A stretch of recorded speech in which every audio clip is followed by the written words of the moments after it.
нуктай беріңіз. Министр мырза, менің сұрағым алдыңғы әріптестерімнің сауалымен жапсарлас. Қазір шынында да бірқатар саясаттанушы президенттің өкілеттігі шынайы азаятындай жолдауда ештеңе болған жоқ деп есептейді. Мемлекет басшысының қазіргідей ауқымды құзыреті тұрғанда президенттің өкілеттігін қысқарту жайлы айту мүмкін емес екенін саясаттанушы Шалқар Нұрсейітов жазды.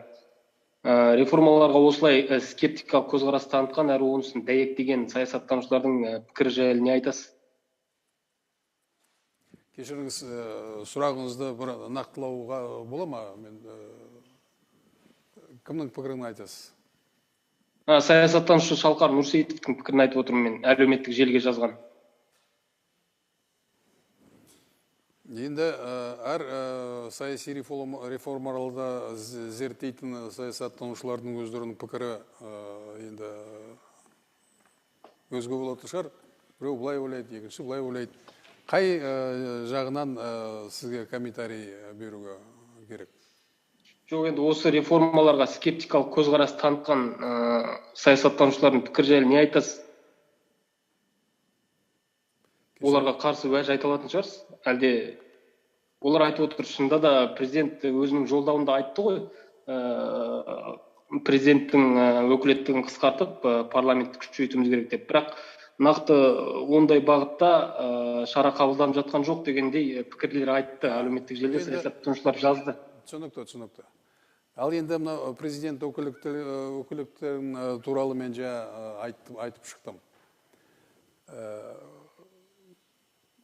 Әрбір саясаттанушының пікірі бөлек, бірақ та өзіңіз көріп отырсыз жаңағы.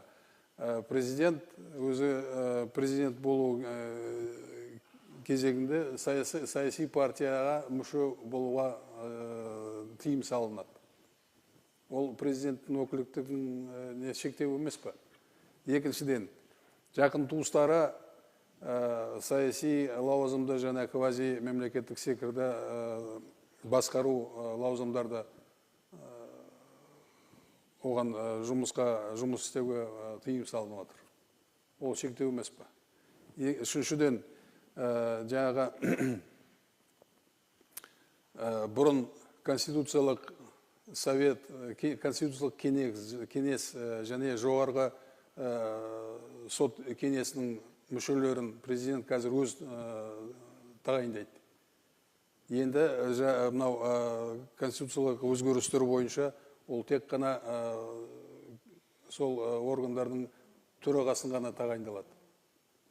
Ол шектеу емес пе? Төртінші, аудандық облыс әкімдерінің шешімдерін бұрын президент любой әкімнің шешімдерін бұзуға құқысы бар еді. Енді қазіргі өзгерістерге сәйкес бұндай нелерді президент енді жасай алмайды.